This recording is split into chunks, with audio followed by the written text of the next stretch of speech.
यो people, good morning, good evening, good afternoon. जो video देख रहे हैं उन सब के लिए कैसे हैं सब लोग? बेटा ओके, एक बार फिर से स्वागत है आप सबका हमारे नई वीडियो के अंदर। गाइस, आज के इस लेक्चर के अंदर हम लोग जो है वो स्टार्ट करने वाले हैं हमारे एक नए चैप्टर को, जिसका नाम जो है वो है मैनेजमेंट, इंट्रोडक्शन टू मैनेजमेंट, जिसके अंदर बेसिकली हम आज की क्लास में मैनेजमेंट क्या होता है वो सब पढ़ेंगे, प्लस में पढ़ेंगे उसके प्रिंसिपल्स। ओके, मैनेजमेंट के जो हमारे प्रिंसिपल्स हैं तो उसकी आज के इस लेक्चर में हम लोग चर्चा करने वाले हैं। ओके, हाँ जी सर, पहले ये बताओ, ये जो आज का चैप्टर हम पढ़ने वाले हैं ये किसके अंदर आता है? बेसिकली मतलब पेपर नंबर 2 के अंदर जो है वो कौन से सब्जेक्ट का पार्ट है? तो देखिएगा, ये जो आज हम पढ़ने वाले हैं चैप्टर 1, ये हमारे दोनों में, एक तो अपना जो कोड नंबर 8 कॉमर्स का जो अपना पेपर नंबर 2 है, उसके अंदर यूनिट नंबर 6 है, उसके अंदर आता है ये अपनी जो यूनिट नंबर 6 है कॉमर्स की, उसके अंदर जो सिलेबस है उसको 3 पार्ट के अंदर बाइफरकेट किया हुआ है।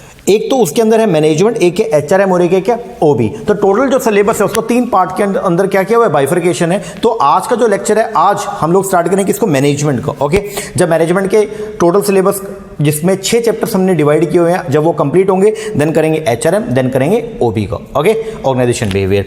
और जो अपना कोड नंबर 17 है मैनेजमेंट का, मैनेजमेंट की जो यूनिट नंबर 1 है, मैनेजमेंट का जो पेपर नंबर 2 है ना, पेपर 2 के अंदर जो यूनिट नंबर 1 है उसको 3 पार्ट में डिवाइड किया हुआ है उसके सिलेबस को। एक है मैनेजमेंट, एक है माइक्रो इकोनॉमिक्स और एक है कौन सा? मैक्रो। तो जो मैनेजमेंट है उसके अंदर ये टॉपिक आता है। तो बेसिकली आज का लेक्चर दोनों के लिए रेलिवेंट है, चाहे वो बच्चा जो है वो कॉमर्स से पेपर दे रहा है, चाहे वो बच्चा जो है वो मैनेजमेंट से पेपर दे रहा है। ओके, और बाकी आज वाला तो इतना जनरल पेपर, जनरल जो लेक्चर है, बेसिकली जो बच्चे +2 की तैयारी कर रहे हैं उनके लिए भी बहुत ज्यादा रेलिवेंट है। ओके, हाँ जी, तो आइए हम लोग देखते हैं। और लेक्चर को स्टार्ट करने से पहले एक इन्फॉर्मेशन आपको मैं देना चाहूंगा। अगर आप भी अपकमिंग जो जून के अंदर पेपर होना है, जून 2021 के अंदर जो पेपर होना है, अगर उसका प्रिपरेशन कर रहे हैं तो उसके लिए मैं बताना चाहूंगा कि हम ऑनलाइन बैच प्रोवाइड करवाते हैं, जिसके अंदर हम पेपर नंबर 1 जो जनरल पेपर है, प्लस में पेपर नंबर 2 कॉमर्स का एज वेल एज मैनेजमेंट का, ठीक है, उसका हम कोर्स प्रोवाइड करवाते हैं। हमारे कोर्स के अंदर हम पेपर 1 प्लस में पेपर 2 दोनों के वीडियो लेक्चर देंगे, प्लस में दोनों का स्टडी मटेरियल,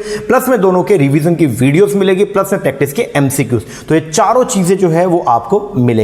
वीडियोस हमारी मोबाइल ऐप है एम स्मार्ट अकेडमी, उसके थ्रू हम लोग आपको प्रोवाइड करवाएंगे, और जो स्टडी मटेरियल है वो हार्ड कॉपी में आपके होम एड्रेस पे आएगा। तो अगर आप इंटरेस्टेड हैं तो नीचे नंबर दिया हुआ है, इसके ऊपर आप कॉल करके या व्हाट्सएप करके आप इंक्वायरी कर सकते हैं। ओके, हाँ जी सर, चलो अब हम स्टार्ट करते हैं। आज की क्लास के अंदर हम लोग जो पढ़ने वाले हैं principle and function of management.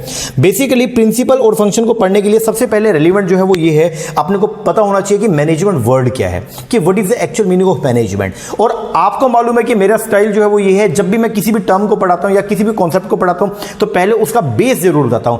आप भी इसी स्टाइल को, इसी के अकॉर्डिंग आप पढ़ाइएगा। जब आप पढ़ाने जाएंगे कल को यूनिवर्सिटीज के अंदर या कॉलेजेस में, तो जब तक बच्चों को बेस नहीं पता है, जब तक बच्चों को पता नहीं है, इंसेप्शन नहीं पता, तब तक वो जो आप कॉन्सेप्ट्स बताओगे ना तो वो बढ़िया तरीके से बिल्डअप नहीं हो पाएगा। ओके, तो जब भी आप कोई भी चीज पढ़ाएं, आगे जाके फ्यूचर के अंदर जब आप पढ़ाएंगे तो एक बात ध्यान रखिएगा, पहले बच्चों को जो है बेसिक जरूर बताइएगा कि कोई चीज हम क्यों पढ़ रहे हैं। जब रीजन पता चलेगा तो फिर बच्चे के माइंड में एक पिक्चर क्लियर हो जाता है कि एक्चुअल के अंदर कोई चीज हम क्यों पढ़ रहे हैं, तो फिर कोई दिक्कत नहीं आएगी। ठीक है ना? तो एक पिक्चर जो है वो क्रिएट होना बहुत जरूरी है, और उस पिक्चर में क्लैरिटी होना भी जो है वो बहुत ही क्या है, जरूरी है। ओके, हाँ जी, तो आइए हम लोग देखते हैं मैनेजमेंट टर्म्स की। अगर मैं बात करता हूं तो इसके लिए मैंने पूरा ना एक फ्लो चार्ट बनाया, उस फ्लो चार्ट की हम चर्चा करेंगे। ध्यान दीजिएगा, बहुत ज्यादा इंपॉर्टेंट है।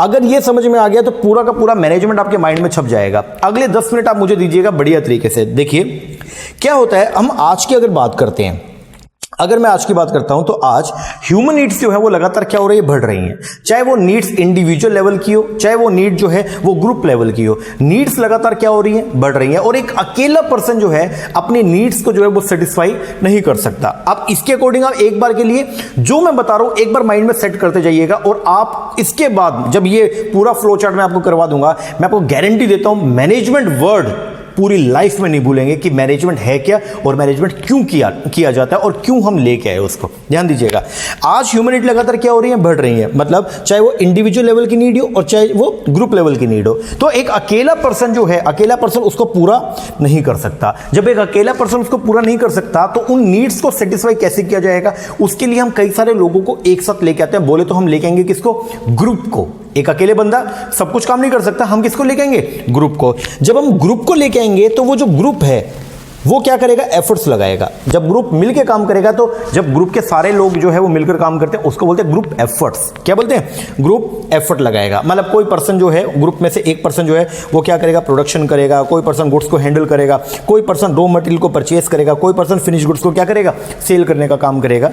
तो बेसिकली जो नीड थी उसको सेटिस्फाई एक अकेला इंडिविजुअल जो है वो नहीं कर सकता। उसके लिए हम लोगों ने जो है वो क्या किया, एक ग्रुप बनाया। ग्रुप का रिक्वायरमेंट हुआ तो हमने ग्रुप बनाया, और ग्रुप जो है अब वो क्या करेगा, एफर्ट्स लगाएगा।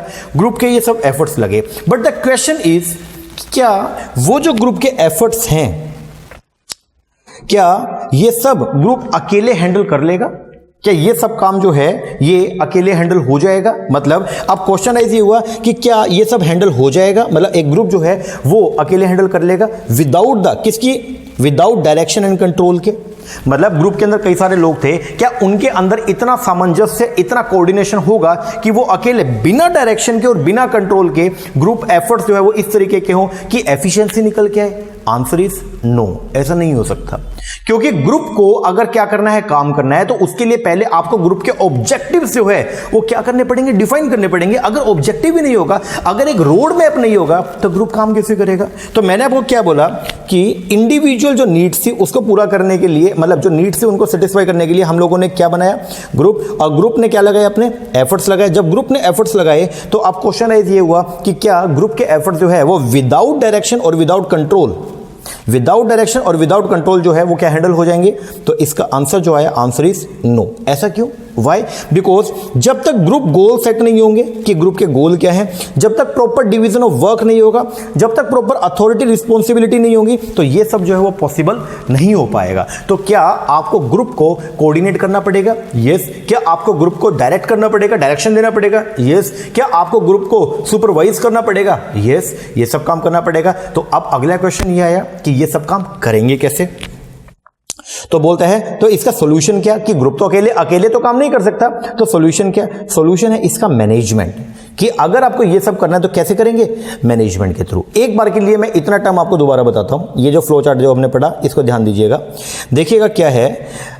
आज ह्यूमन नीड्स लगातार क्या हो रही हैं, बढ़ रही हैं, चाहे वो इंडिविजुअल लेवल की हो चाहे वो ग्रुप लेवल की हो, और उस नीड्स को एक अकेला पर्सन जो है वो सेटिस्फाई नहीं कर सकता है। उसको सेटिस्फाई करने के लिए हमारे लिए जो है वो रिक्वायरमेंट हुई किसकी, ग्रुप की। हम लोग बोले कि हम क्या बनाएंगे, ग्रुप बनाएंगे। अब अगर बात करते हैं ग्रुप का, तो ग्रुप जब हमने बनाया तो ग्रुप जो है वो क्या लगाएगा, एफर्ट्स लगाएगा। अब ग्रुप जब एफर्ट्स लगाएगा तो ग्रुप के अंदर आने वाले सभी लोग जो है वो क्या करेंगे, अपने अपने एफर्ट्स लगाएंगे, अपना अपना काम करेंगे। कोई पर्सन प्रोडक्शन करेगा, कोई पर्सन गुड्स को हैंडल करेगा, कोई रॉ मटेरियल को परचेस करेगा, कोई फिनिश गुड्स को क्या करेगा, सेल करने का काम करेगा। बट द क्वेश्चन इज, इतने सब लोग जब मिलकर काम करेंगे तो क्या वो without any coordination and without any direction and without any control क्या ये सब हैंडल कर लेंगे? द आंसर इज नो, ऐसा पॉसिबल नहीं है। व्हाई? ऐसा क्यों नहीं हो सकता? बिकॉज जब तक ग्रुप के गोल सेट नहीं होंगे, जब तक डिवीजन ऑफ वर्क नहीं होगा, जब तक अथॉरिटी रिस्पॉन्सिबिलिटी सेट नहीं होंगी, तब तक ग्रुप कैसे काम करेगा? तो ग्रुप काम नहीं कर सकता। तो अब क्वेश्चन ये आया कि सर तो फिर सॉल्यूशन बताओ इस चीज का, कैसे करें, किस तरह से ग्रुप के एफर्ट्स को हम प्रॉपरली जो है वो क्या करें, मैनेज करें। तो उसको मैनेज करने के लिए जो हमारा सॉल्यूशन निकल के आया वो क्या है जी, मैनेजमेंट। अब अगर बात आती है किसका, द टर्म मैनेजमेंट का, तो मैनेजमेंट जो है, मैनेजमेंट को डिफाइन किया गया 3 वे में। मैनेजमेंट को 3 वेज के अंदर जो है वो क्या किया गया है, डिफाइन किया गया है। सबसे पहले है मैनेजमेंट एज ए नाउन। अगर बात करूंगा मैनेजमेंट एज ए नाउन का, तो हम बोलते हैं मैनेजमेंट एज ए नाउन में कि नाउन का मतलब क्या होता है, नाम, एक पर्सन। तो मैनेजमेंट करने का काम जो है वो कौन करेगा जी, एक पर्सन करेगा, जिसका नाम जो रहेगा वो क्या रहेगा, मैनेजर। क्या रहेगा, मैनेजर। अभी पढ़ेंगे इसके बारे में पूरा, ठीक है। अभी के लिए बस ये ध्यान दीजिए कि मैनेजमेंट को हम डिफाइन करेंगे 3 तरीके से। तो एक तो है मैनेजमेंट एज ए नाउन। तो मैनेजमेंट एज ए नाउन का मतलब ये हो गया कि मैनेजमेंट करने का काम कौन करेगा, मैनेजर करेगा। दूसरा management as a process and management as a discipline. पहले डिसिप्लिन बता दूं, डिसिप्लिन का मतलब मैनेजमेंट जो है वो बेसिकली क्या है, एक सेपरेट फील्ड ऑफ स्टडी है। डिसिप्लिन का मतलब क्या होता है, इट इज ए सेपरेट, क्या है, सेपरेट फील्ड ऑफ स्टडी। और सेपरेट फील्ड ऑफ स्टडी का मतलब क्या हो गया कि अलग से मैनेजमेंट टर्म को जो है हम लोग क्या करते हैं, डिफाइन करते हैं और उसकी स्टडी की जाती है। मतलब मैनेजमेंट बेसिकली एक सब्जेक्ट है जिसकी प्रॉपर जो है वो क्या होती है, स्टडी होती है। आपने सुना होगा IIMs कॉलेज बने हुए हैं, ठीक है, इंडियन इंस्टीट्यूट्स ऑफ मैनेजमेंट, वहां पे मैनेजमेंट स्टडी जो है वो करवाई जाती है। Okay, but the main thing is the second term. Management क्या है, बेसिकली एक प्रोसेस है। जिसके अंदर एक पर्सन जो है वो कई सारी एक्टिविटीज को जो है वो क्या करता है, परफॉर्म करता है। वो पर्सन क्या करता है, वो पर्सन प्लानिंग करता है, ऑर्गेनाइजिंग करता है, स्टाफिंग करता है, डायरेक्टिंग करता है, कंट्रोलिंग करता है, और ये सब करके वो पूरे ग्रुप के एफर्ट्स को जो है वो क्या करता है, मैनेज करता है। ये सब करके वो ग्रुप के एफर्ट को क्या करता है, मैनेज। देखो मैंने आपको बोला ना कि सॉल्यूशन क्या है, तो मतलब वो चीजों को कैसे मैनेज करेंगे, तो चीजों को मैनेज करने का जो सॉल्यूशन है वो क्या है, मैनेजमेंट। क्या है, मैनेजमेंट। अब मैनेजमेंट की अगर मैं बात करता हूं तो मैनेजमेंट क्या है जी, मैनेजमेंट एज ए नाउन है, मैनेजमेंट एज ए प्रोसेस है, मैनेजमेंट एज ए डिसिप्लिन है। एज ए नाउन के तौर पर मैनेजमेंट एक नाम है, एज ए डिसिप्लिन के तौर पर मैनेजमेंट जो है एक सेपरेट फील्ड ऑफ स्टडी है, एंड एज ए प्रोसेस के तौर पर मैनेजमेंट जो है वो क्या है, it is a group of activities. जब हम मैनेजमेंट की बात करते हैं तो हमारा जो मैनेजर होता है वो क्या करता है, ग्रुप ऑफ एक्टिविटी को कंडक्ट करता है, चीजों को क्या करने के लिए, कोऑर्डिनेट करने के लिए, उनको मैनेज करने के लिए। ओके, हाँ जी। और वो जो ग्रुप ऑफ एक्टिविटी है उसके अंदर क्या कुछ आता है सर, उसके अंदर आती है ये बेसिकली 5 तरह की एक्टिविटी। एक आता है प्लानिंग, एक है ऑर्गेनाइजिंग, एक है स्टाफिंग, फिर डायरेक्शन और फिर कंट्रोलिंग। और जो डायरेक्शन है इसके अंदर बेसिकली 4 तरह की एक्टिविटीज को हम पढ़ते हैं, supervising, communication, leadership and motivation. इसके अलावा एक और भी होता है जिसको बोलते हैं हम लोग क्या, कोऑर्डिनेशन। ओके, हाँ जी। तो मैनेज करने के लिए हम ये सब काम करते हैं। ओके, हाँ जी। और मैनेजमेंट करने के लिए जो गाइडलाइंस होती है, जो मैनेजर होता है वो क्या करेगा, मैनेजमेंट करेगा। और मैनेजमेंट करने के लिए जो गाइडलाइंस हैं, मैनेजमेंट करने के लिए जो गाइडलाइंस हैं उनको बोलते हैं हम लोग मैनेजमेंट के प्रिंसिपल्स। क्या बोलते हैं, मैनेजमेंट के प्रिंसिपल। ध्यान से सुनना, मैनेजमेंट करने के लिए जो गाइडलाइंस होती है उनको बोलते हैं हम लोग क्या, मैनेजमेंट के प्रिंसिपल। और अपने पूरे वर्ल्ड के अंदर मैनेजमेंट के प्रिंसिपल्स के नाम पे बेसिकली हम 2 तरह के प्रिंसिपल्स को जो है वो क्या करते हैं, पढ़ते हैं। एक है साइंटिफिक मैनेजमेंट के प्रिंसिपल और एक है फंडामेंटल प्रिंसिपल्स ऑफ मैनेजमेंट। अगर बात करूंगा साइंटिफिक मैनेजमेंट के प्रिंसिपल्स, ये सबसे पहले आए, ये थे, अब ये दिए किसने थे, FW टेलर ने। देन इसके बाद हेनरी फ्योल के जो है कुछ प्रिंसिपल्स है जिनको बोलते हैं फंडामेंटल प्रिंसिपल्स ऑफ मैनेजमेंट, और ये हेनरी फ्योल ने दिए, और ये टोटल जो है वो कितने, 14। और जो साइंटिफिक मैनेजमेंट के प्रिंसिपल्स है वो टोटल जो है वो कितने हैं, 5। ओके, तो टोटल मिला के अपने को 19 जो है वो प्रिंसिपल्स भी पढ़ने हैं। आई होप यहां तक ओके। हाँ जी, ये पूरा का पूरा मैनेजमेंट कैसे क्यों आया वो हमने पढ़ा। अब इसको नटशेल में पूरा का पूरा मैं करवा देता हूं, ध्यान दीजिएगा। देखो जी क्या है, बोलते हैं जी आज ह्यूमन नीड्स जो है लगातार क्या हो रही हैं, बढ़ रही हैं, और एक अकेला पर्सन उसको पूरा नहीं कर सकता है। तो नीड किसकी, रिक्वायरमेंट, जरूरत किसकी महसूस हुई, ग्रुप की। और ग्रुप जो है जब इकट्ठा एफर्ट्स लगाएगा, ये सब काम करेगा, तो अब क्वेश्चन ये हुआ कि क्या ये सब अकेले ग्रुप जो है वो हैंडल कर लेगा विदाउट द कंट्रोलिंग डायरेक्शन। तो हम बोलेंगे आंसर इज नो, नहीं कर सकता। क्यों, क्योंकि जब तक आप ग्रुप के गोल सेट नहीं करोगे, जब तक प्रॉपर डिवीजन ऑफ वर्क नहीं होगा, जब तक अथॉरिटी रिस्पॉन्सिबिलिटी सेट नहीं की जाएंगी, तब तक ये सब जो है वो पॉसिबल नहीं है। तो फिर क्वेश्चन ये आया कि सॉल्यूशन बताइए इसका कि कैसे हो सकता है। तो सॉल्यूशन के नाम पे निकल के आया क्या, मैनेजमेंट। अब मैनेजमेंट के लिए हम लोग क्या करेंगे, मैनेज करेंगे। मैनेजमेंट को जब हम डिफाइन करते हैं तो बोलते हैं management as a noun, management as a process and management as a discipline. Noun के तौर पे मैनेजमेंट एक नाम है जिसके अंदर मतलब मैनेजमेंट करने का काम कौन करेगा, मैनेजर करेगा। दूसरा, डिसिप्लिन के तौर पे मैनेजमेंट जो है एक सेपरेट फील्ड ऑफ स्टडी है। And third one is the management as a process. Management as a process का मतलब जो है वो बेसिकली क्या है, मैनेजमेंट बेसिकली एक प्रोसेस है जिसके अंदर एक पर्सन जो मैनेज करेगा, that is known as the manager. वो क्या करेगा, ग्रुप ऑफ एक्टिविटीज को कंडक्ट करेगा, जिसके अंदर क्या कहेगा, जिसके अंदर आएगा basically planning, organising, staffing, directing and controlling. और डायरेक्शन के अंदर बेसिकली 4 तरह की एक्टिविटीज और भी इंक्लूड होंगे। ओके, हाँ जी। अब मैनेजमेंट करने के लिए हमारा जो मैनेजर होता है, ध्यान से सुनना, मैनेजमेंट करने के लिए हमारे जो मैनेजर्स होते हैं, जब वो मैनेजमेंट करते हैं तो वो कुछ गाइडलाइंस को, कुछ प्रिंसिपल्स को क्या करते हैं, फॉलो करते हैं। तो वो जो गाइडलाइंस होती है ना, उन्हीं गाइडलाइंस को बेसिकली बोलते हैं हम लोग क्या, मैनेजमेंट प्रिंसिपल। तो बोलते हैं मैनेजमेंट करने के लिए कुछ गाइडलाइंस को हम लोग क्या करते हैं, फॉलो करते हैं, और उन गाइडलाइंस को बोलते हैं हम लोग क्या, मैनेजमेंट के प्रिंसिपल। ओके, अब क्वेश्चन ये आता है कि सर मैनेजमेंट के प्रिंसिपल्स जो है वो पूरे वर्ल्ड में कितने तरह के हैं। तो बेसिकली मैनेजमेंट के प्रिंसिपल्स जो है वो 2 तरह के हैं। एक है साइंटिफिक मैनेजमेंट प्रिंसिपल और एक है fundamental management of principle. Okay, अब अगर बात करूंगा साइंटिफिक मैनेजमेंट ऑफ प्रिंसिपल, ये दिए थे FW टेलर ने, और ये टोटल जो है वो नंबर के अंदर कितने, 5। और अगर बात करूंगा फंडामेंटल प्रिंसिपल ऑफ मैनेजमेंट, तो ये दिए थे हेनरी फ्योल ने, और ये है टोटल मिला के कितने, 14। ओके, हाँ जी सर, ये अपना मैनेजमेंट क्यों लेके ये कंप्लीट हो गया। अब क्वेश्चन ये आता है कि मैनेजमेंट है क्या, तो उसकी चर्चा करनी है। आइएगा हम पढ़ना शुरू करेंगे। लो जी, व्हाट इज मैनेजमेंट। तो बोलता है management word is derive from the Latin word manu agere. Management जो है वो आया एक कहां से, एक लैटिन वर्ड है मनु एग्री, वहां से आया, जिसका मतलब क्या होता है, लीड बाय हैंड्स। ठीक है, which is characterise the process of leading and directing. तो मैनेजमेंट बेसिकली जो है वो क्या है, इट इज ए प्रोसेस है किस चीज का, लीड करने का और डायरेक्ट करने का, all or part of the organisation, पूरी ऑर्गेनाइजेशन को या उसके किसी एक पार्ट को क्या करने का, लीड करने का या उसको डायरेक्ट करने का जो एक प्रोसेस होता है उसको बोलते हैं आप लोग क्या, management. Often A business through the, कैसे करता है, कैसे करता है वो, मैनेज कैसे करता है उसको, कैसे करके, डिप्लॉय करके, through the deployment and manipulation of the resources, resources को लगाकर और उनमें चेंज करके, रिसोर्सेज को डिप्लॉय का मतलब क्या हो गया, लगाकर, और उनमें मैनिपुलेशन करके, बोले तो उनमें चेंज करके हम जो है वो क्या करते हैं, चीज़ों को डायरेक्ट करते हैं, चीज़ों को लीड करने का जो काम करते हैं उसको बोलते हैं हम लोग क्या, मैनेजमेंट। दोबारा पढ़ेंगे, मैनेजमेंट वर्ड जो है वो क्या है, मैनेजमेंट वर्ड जो है वो डिराइव हुआ कहाँ से, एक लैटिन वर्ड जिसका नाम क्या था, मनु एग्री, जिसका मतलब क्या होता है, लीड बाय हैंड्स, जिसका कैरेक्टरिस्टिक जो है वो क्या, it is a process of leading, जिसमें हम क्या करते हैं, मैनेजमेंट के अंदर हम क्या करते हैं, लीडिंग करते हैं और डायरेक्ट करते हैं किसको, all or part of the organisation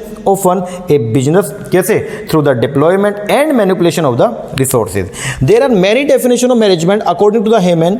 the word management has a 3 different sense. Management को 3 तरीके से हम लोग जो है वो क्या करते हैं, पढ़ते हैं। सबसे पहले मैनेजमेंट एज ए नाउन, अगर बात करेंगे management as a noun, noun का मतलब क्या, नाम, it refer to the managerial person. तो मैनेजमेंट एज ए नाउन का मतलब क्या हो गया, it refer to the managerial personal of an enterprise. Managerial personal का मतलब कौन, जो मैनेज करेगा, that is known as the manager. Okay, secondly management is a process, बोले तो management means the process of managing which include, जिसके अंदर क्या कहेगा, planning, organising, staffing, guiding, directing, supervising and controlling. And third one बोलता है management is a discipline, इसका मतलब third, sometime the word management is refer to a body of knowledge and practice, जिसको बोलते हैं सेपरेट फील्ड ऑफ नॉलेज भी है। तो McFarland also hold the same view, उसने भी यही बोला, वो बोले management is an organize formal discipline है which is research and taught in the higher learning institution. Strictly speaking management is a functional concept, management जो है वो क्या है, एक फंक्शनल कॉन्सेप्ट है and does not only include the persons, और management के अंदर ओनली पर्संस नहीं आएंगे जो मैनेजमेंट करते हैं, वो practice management. Person performing management function are usually designated as the manager, executive और एडमिनिस्ट्रेटर। तो वो पर्सन जो क्या करता है, मैनेजमेंट करने का काम करता है, वो कौन, उसको किस नाम से पुकारते हैं, मैनेजर के नाम से, एग्जीक्यूटिव के नाम से या फिर एडमिनिस्ट्रेटर के नाम से। ओके, और मैनेजमेंट बेसिकली क्या है, management is an art of getting things done from the people. तो ये मैरी पार्कर फॉलेट ने जो है वो एक डेफिनेशन दिया और उन्होंने बोला मैनेजमेंट क्या है, basically it is an art है, ये कला है क्या करने का, of getting things done from through the people, लोगों से काम करवाने की जो कला होती है उसको बोलते हैं हम लोग क्या, मैनेजमेंट। आइए अब टेबल दिया हुआ है यहाँ पे, evolution of the management thought, कि मैनेजमेंट थॉट्स, मैनेजमेंट की जो विचारधारा है वो कैसे कैसे डेवलप हुई। तो मैनेजमेंट की जो विचारधारा है उसको 10 तरीके से मैनेजमेंट थॉट को हम लोग जो है वो पढ़ते हैं और उनका यहाँ पे पीरियड दिया हुआ है, जबकि इसको मैंने 3 पार्ट के अंदर जो है वो क्या किया, डिवाइड किया। तो 3 तरह की हमारी बेसिकली अप्रोच होती है, एक होता है क्लासिकल अप्रोच, एक है नियो क्लासिकल और एक आएगा कौन सा, मॉडर्न। तीनों अप्रोच के अंदर जो है, तीनों अप्रोच के थ्रू मैनेजमेंट की जो थॉट्स हैं उनको जो है वो क्या किया गया है, डिवाइड किया गया। सबसे पहले चला आपका अर्ली कंट्रीब्यूशन, उसके बाद आया साइंटिफिक जो एफ.डब्ल्यू. टेलर ने दिया था, साइंटिफिक मैनेजमेंट, और फिर है एडमिनिस्ट्रेटिव ऑपरेशनल मैनेजमेंट। इन दोनों को, साइंटिफिक मैनेजमेंट को और एडमिनिस्ट्रेटिव या ऑपरेशनल मैनेजमेंट को बोलते हैं हम लोग क्या, क्लासिकल अप्रोच। इसके बाद ह्यूमन रिलेशन अप्रोच हो गया, सोशल सिस्टम अप्रोच हो गया, डिसीजन थ्योरी अप्रोच हो गया, मैनेजमेंट साइंस अप्रोच हो गया एंड ह्यूमन बिहेवियर अप्रोच हो गया, इसको बोलते हैं नियो क्लासिकल। और जो एकदम मॉडर्न अप्रोच है उसके अंदर आता है बेसिकली सिस्टम अप्रोच और एक कौन सा, कंटीजेंसी अप्रोच। तो टोटल मिला के अगर मैं बात करूंगा मैनेजमेंट की थॉट्स की, तो मैनेजमेंट के 10 थॉट्स हैं, 10 विचारधाराएं जो हैं वो वक्त के हिसाब से, टाइम के अकॉर्डिंग जो है वो क्या हुई, इमर्ज हुई। ओके, हाँ जी सर, उनका पीरियड यहां पे दिया हुआ है और उन 10 विचारधारा को बेसिकली 3 अप्रोचेस में जो है वो क्या किया गया, डिवाइड किया गया। तो पेपर में ये क्वेश्चन आ सकता है कि इनमें से कौन सी नियो क्लासिकल अप्रोच है, इनमें से कौन सा मॉडर्न है, इनमें से कौन सा क्लासिकल है। तो आपको थोड़ा सा नॉलेज होना चाहिए, तो बस इसको आपको यहां से जो है वो क्या करना पड़ेगा, लर्न करना पड़ेगा। ओके, हाँ जी सर, तो देख लेना एक बार, क्लासिकल कौन सा, नियो क्लासिकल कौन सा, मॉडर्न कौन सा। बट अपने को जो पढ़ के जाने का है वो पढ़ना है कौन सा, क्लासिकल अप्रोच के प्रिंसिपल्स। तो इसके अंदर 2 हैं, एक है साइंटिफिक मैनेजमेंट और एक है एडमिनिस्ट्रेटिव या फिर ऑपरेशनल मैनेजमेंट। ओके, हाँ जी। अब नीचे बोलता है अनदर क्लासिफिकेशन जो है मैनेजमेंट थॉट्स एंड अप्रोच का, वो है क्लासिकल, नियो क्लासिकल, मॉडर्न, जो आपको मैंने बता दिया। ये देखिएगा जैसे ये बता रखा है कि शुरू की जो ये है साइंटिफिक और एडमिनिस्ट्रेटिव, ये क्लासिकल में, फिर 4, 5, 6, 7, 8 ये आती है नियो क्लासिकल, और जो 9th और 10th है वो किसका पार्ट है, आपके मॉडर्न अप्रोच का। ओके, हाँ जी सर, चलो आगे बढ़ते हैं। अब आएंगे जी प्रिंसिपल ऑफ मैनेजमेंट। अगर बात करूंगा मैनेजमेंट के प्रिंसिपल्स का, तो what is the actual meaning of the management principle. अब मैंने आपको बोला, देखिए मैनेजर का काम होता है क्या करने का, मैनेजमेंट करने का। और जब मैनेजर मैनेजमेंट करता है तो वो कुछ गाइडलाइंस को फॉलो करता है, and that guidelines are known as the principles of management. उनको बोलते हैं प्रिंसिपल ऑफ मैनेजमेंट। तो principle of management basically these are the set rules जिनको एक मैनेजर जो है जब वो क्या करेगा, मैनेज करने का काम करेगा, उस टाइम पे उनको वो क्या करता है, फॉलो करता है। उसको बोलते हैं हम लोग क्या, प्रिंसिपल ऑफ मैनेजमेंट। ध्यान दीजिए प्रिंसिपल क्या है। Principle is a fundamental statement. Principle basically जो है वो क्या है, एक फंडामेंटल स्टेटमेंट है किसका, ट्रूथ का। Principle is a fundamental statement of truth providing a guide, जो बेसिकली आपको क्या करेगा, गाइड प्रोवाइड करेगा, आपको एक दिशा दिखाएगा किसकी, टू द थॉट और एक्शन, कि आपको एक सिचुएशन में क्या करना है या कैसे सोचना है, उसके लिए आपको जो दिशा निर्देश प्रोवाइड करता है उसको बोलते हैं हम लोग क्या, मैनेजमेंट के प्रिंसिपल्स। तो basically principles are the guidelines हो गया। ओके, हाँ जी। अब मैनेजमेंट के प्रिंसिपल्स की अगर हम बात करते हैं तो प्रिंसिपल्स को दो पार्ट में जो है वो क्या किया है, डिवाइड किया हुआ है, वो अपने को पढ़ना है अभी। एक है एफडब्ल्यू टेलर के और एक है फ्योल के। आज की क्लास में फ्योल वाला तो नहीं होगा, बट टेलर के प्रिंसिपल्स आज की क्लास के अंदर हम लोग कंप्लीट करेंगे। नाम जो है एक बार आप नोटिंग जरूर कर लीजिएगा वो, ठीक है। आपको नोट्स के अंदर जो है पूरा फ्योल का प्रिंसिपल्स मैंने दिया हुआ है, 14 प्रिंसिपल। टेलर के वाले नहीं है उसके अंदर, तो एक बार नोटिंग कर लेना, बाकी अमेंडमेंट की बुक के अंदर मैं डाल के भेज दूंगा आपको। चलो देखते हैं टेलर एंड साइंटिफिक मैनेजमेंट। तो बोलते हैं the concept of the scientific management was introduced by the Frederick Winslow Taylor, FW Taylor, in USA. कहां पे लेके है, यूएसए। जो आपका टेलर है वो यूएसए का है, और जो आपके हेनरी फ्योल थे वो कहां के, फ्रेंच के थे। ध्यान दीजिएगा। In the beginning of 20th century with this concept was further carry on by the Frank Lillian and Gilbreth, Henry Gantt, George Barth and Edward Phelan etcetera. तो ये जो टेलर का जो प्रिंसिपल था, इनको बाकी इन सब लोगों ने जो है, इन्होंने भी इसको जो है वो आगे क्या किया, इंट्रोड्यूस किया, ठीक है, फर्दर उनको कैरी ऑन किया। Scientific management was concern, scientific management का जो मेन कंसर्न है वो क्या, essentially with improving the operational efficiency. तो बोलता है साइंटिफिक मैनेजमेंट की अगर हम बात करते हैं तो बोलता है साइंटिफिक मैनेजमेंट का जो मेन कंसर्न है वो क्या, इंप्रूव करना, किस चीज को, ऑपरेशनल एफिशिएंसी को। जो आपकी ऑपरेशनल एफिशिएंसी है उसको क्या करना, इंप्रूव करना। इसको बोलते हैं हम लोग क्या, scientific management at the shop floor level. भाई कुछ भी करके जो आपकी ऑपरेशनल एफिशिएंसी है उसको क्या करना है, इंप्रूव करना है। टेलर ने डिफाइन किया साइंटिफिक मैनेजमेंट को as follow, scientific management is concerned with knowing, scientific management का मतलब क्या, it is concerned with knowing exactly what you want man to do, कि आप लोगों से क्या काम करवाना चाहते हैं, and then see in that they do it in the best and cheapest way, और फिर ये चेक करना कि क्या वो बेस्ट और चीपेस्ट वे में वो काम कर रहे हैं या नहीं कर रहे हैं। तो बेसिकली एक बात ध्यान रखिएगा, साइंटिफिक मैनेजमेंट का जो मेन रोल है वो ये था कि कुछ भी करके जो ऑपरेशनल एफिशिएंसी है उसको क्या करना है, अपने को इंप्रूव करने का है। आगे Taylor joined Midvale steel company USA as a worker and later on become, क्या बन गया वो बहुत जल्दी, सुपरवाइजर बने। During this period he continue study and eventually complete किया, उन्होंने एमई बोलते मास्टर ऑफ इंजीनियरिंग उन्होंने कंप्लीट किया।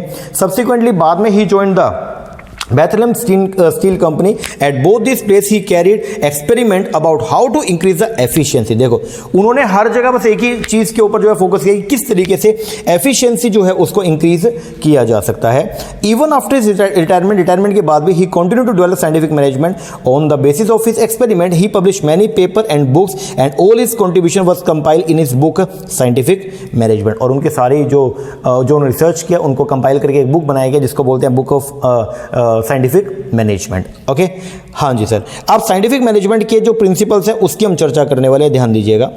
बोलता है principle of scientific management by the Taylor, FW Taylor is also known as, उसको बोलते हैं हम लोग क्या, फादर ऑफ साइंटिफिक मैनेजमेंट। उसने प्रूव किया that his practical theory that is scientific method can be implemented to the management. Taylor gave much concentration on the supervisory level of management and performance of the manager and worker at the operation level. Let's discuss the 5 principles of management by the FW Taylor. तो scientific management के principles हम पढ़ेंगे, कितने total मिला के, 5 इन number से।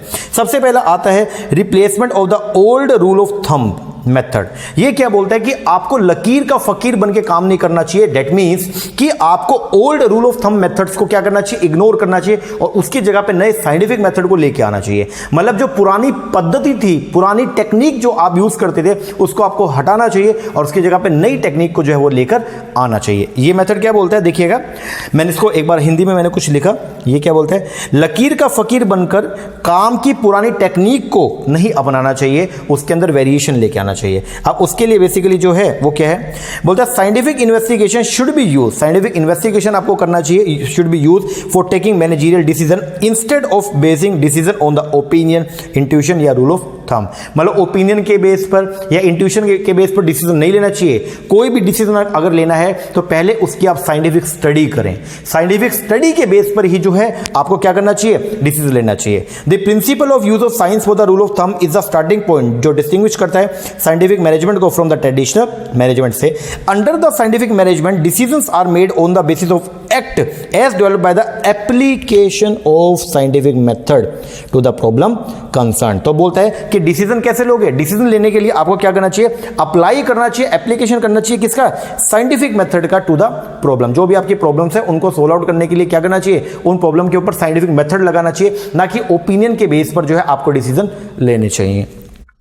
This is in the contrast with the approach followed under the traditional management, according to which decisions are based on the opinion, prejudice or the rule of thumb.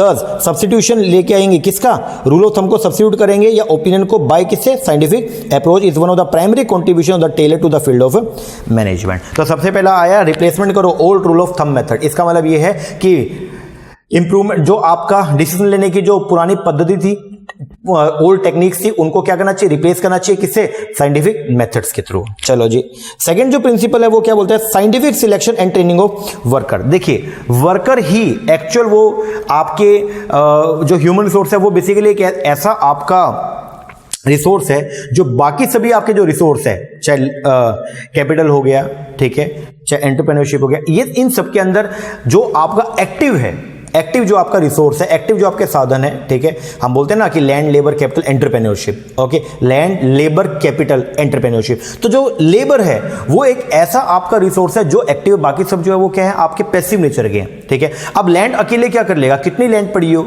लेकिन उसके ऊपर काम कौन करेगा, लेबर करेगा। तो ये बोलता है कि जब आप लेबर का क्या करेंगे, सिलेक्शन करें, जब आप वर्कर्स का सिलेक्शन करें तो बहुत ही साइंटिफिक वे में करना।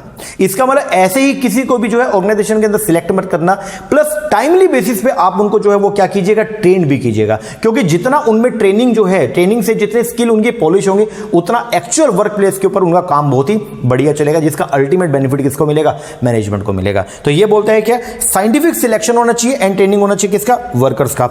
The procedure for selection of workers should be design scientifically, कि किस तरीके से आपने जो है वो लोगों को क्या करना है, सिलेक्ट करना है, वो साइंटिफिक वे में आप उनको क्या करेंगे, सिलेक्ट करेंगे। दैट मींस प्रॉपर्ली उनके जो है आप क्या करेंगे, टेस्ट लेंगे, उनके प्रोफिशिएंसी टेस्ट हो गया, एफिशिएंसी टेस्ट हो गया, ये सब आप लेंगे। टेस्ट के बाद जो लगेगा आपको कि हाँ इस पर्सन के अंदर कैपेबिलिटी है, उसी को आप क्या करेंगे, सिलेक्ट करेंगे। फिर बोलते हैं, और जो सिलेक्टेड वर्कर्स है आर टू बी ट्रेन्ड, और उनको प्रॉपर ट्रेन भी करेंगे ताकि अवॉइड किया जा सके wrong method of work. Management is responsible for the scientific education and training. The management has to provide opportunity for the development of the worker having the better capability.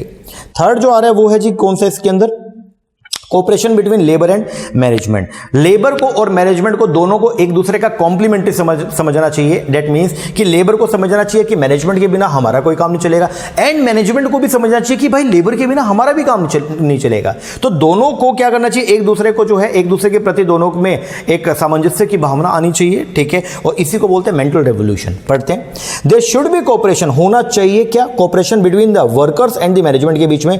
This require change of mental attitude of the worker and the management towards each other. Taylor called it mental revolution. Taylor ने इसको क्या बोला, mental revolution. When this mental revolution take place, worker and management turn their attention towards the increasing profit. They do not quarrel, तो उनके बीच में कभी झगड़ा भी नहीं होगा about the distribution of the profit को लेके। अगर उनमें क्या होगा, cooperation होगा। थर्ड जो प्रिंसिपल आया वो है जी कौन सा, मैक्सिमम आउटपुट। इसका मतलब ये है मैनेजमेंट को एंड वर्कर्स को कुछ भी करके आउटपुट को जो है वो क्या करना चाहिए, मैक्सिमाइज करने का काम करना चाहिए। जितना आउटपुट मैक्सिमम होगा उतना सेल भी, क्योंकि जितना प्रोडक्शन ज्यादा करोगे आउटपुट ज्यादा आएगा, तो उतना जितना फिनिश गुड ज्यादा होगा उतना सेल भी आप क्या कर पाओगे, ज्यादा कर पाओगे। जितना आउटपुट ज्यादा उतनी सेल ज्यादा, जितने सेल ज्यादा करोगे उतना ही प्रॉफिट क्या आएगा, ज्यादा, और जितना प्रॉफिट ज्यादा होगा उतना वर्कर्स को भी जो रेम्युनेशन है वो क्या मिलेगा, ज्यादा, उतना ही मैक्सिमम क्या होगा, रेम्युनेशन होगा। And last one is the equal division of the responsibility. There must be equal division होना चाहिए किसका, रिस्पॉन्सिबिलिटी का। सारा का सारा काम ना तो मैनेजमेंट को करना चाहिए और ना ही सारा का सारा काम जो है वो वर्कर्स को सौंप देना चाहिए। तो बोलते हैं there must be equal division of responsibility between the manager and the worker. The management should assume responsibility for the work for which it is better suited. Management को एज्यूम करना चाहिए रिस्पॉन्सिबिलिटी किसकी, उस काम की जो उसको बेटर क्या करता है, सूट करता है। For instance management should decide the method of work. Management decide करेगी कि मेथड क्या होगा काम करने का, working condition, time of completion of work etcetera, instead of leaving these to the description of the worker. ना कि उनको वर्कर के ऊपर छोड़ना चाहिए। ये चीज मैनेजमेंट खुद डिसाइड करके और उनको बता देगी भाई इतने समय में आपको क्या करना है, काम करना है, और फिर वर्कर उसको क्या करेंगे, ओबे करके, उस रूल्स को ओबे करके और क्या करेंगे, काम करेंगे। Management should be responsible for planning and organising the work, whereas worker should be responsible for the execution of the work as per the instruction of the management. तो ये इसको बोलते हैं हम लोग क्या, इक्वल डिवीजन होगा किसका, रिस्पॉन्सिबिलिटी का। तो टोटल मिला के ये 5 आपके जो हैं वो क्या हैं जी, आपके प्रिंसिपल्स, कौन से, साइंटिफिक प्रिंसिपल्स ऑफ मैनेजमेंट, जिनको एक मैनेजर जब वो मैनेजमेंट करता है तो इनको वो बेसिकली क्या करता है, यूज करता है। ओके हाँ जी, लो जी, आज के लेक्चर के अंदर बेसिकली हमने जो है वो क्या पढ़ा है कि मैनेजमेंट है क्या। मैनेजमेंट एज ए नाउन है, मैनेजमेंट एज ए प्रोसेस है, मैनेजमेंट एज ए डिसिप्लिन है। साथ में हमने पढ़ा कि मैनेजमेंट के जो थ्योरीज है, मैनेजमेंट की जो बेसिकली अप्रोचेज है वो हमने पढ़ा। तो 3 अप्रोचेज है, क्लासिकल, न्यू क्लासिकल और मॉडर्न। फिर उसके साथ में हमने पढ़ा उसके थॉट्स, मैनेजमेंट के थॉट्स 10 तरह के थे जिनको 3 पार्ट में हमने क्या किया, डिवाइड किया। देन इसके साथ में जो है वो हम लोगों ने पढ़ा है कि मैनेजमेंट के प्रिंसिपल्स क्या। तो मैनेजमेंट के प्रिंसिपल्स के नाम पे हमारे पास में जो 2 तरह के प्रिंसिपल है, first one is the scientific, another one is the operational या एडमिनिस्ट्रेटिव प्रिंसिपल्स। साइंटिफिक वाले टोटल मिला के 5 है जो हमने कर लिया। एडमिनिस्ट्रेटिव वाले प्रिंसिपल जो है वो करेंगे हमारी नेक्स्ट लेक्चर में। ओके हाँ जी, लो जी, आज की क्लास में हमने पढ़ा मैनेजमेंट क्या। तो लेक्चर कैसा लगा कमेंट करके जरूर बताइएगा। ओके अगर लेक्चर अच्छा लगा है तो अच्छा कमेंट भी कीजिएगा। ओके कोई कमी लगी है तो वो भी बताइएगा, बट कमेंट करके जरूर बताइएगा कि कैसा लगा है लेक्चर। कमेंट करते हो तो उससे हमको भी थोड़ा मोटिवेशन मिलता है, हमको भी पता चलता है कि जिस दिशा में हम जा रहे हैं क्या वो सही है या नहीं है। ओके हाँ जी, और अगर आप हमारा ऑनलाइन बैच लेना चाहते हैं नीचे नंबर दिया हुआ, इसके पर कॉल करके या व्हाट्सएप करके आप इंक्वायरी कर सकते हैं। ओके हाँ जी, चलो ये कीजिए, मिलते हैं कल नए लेक्चर के साथ में, तब तक के लिए थैंक यू वेरी मच।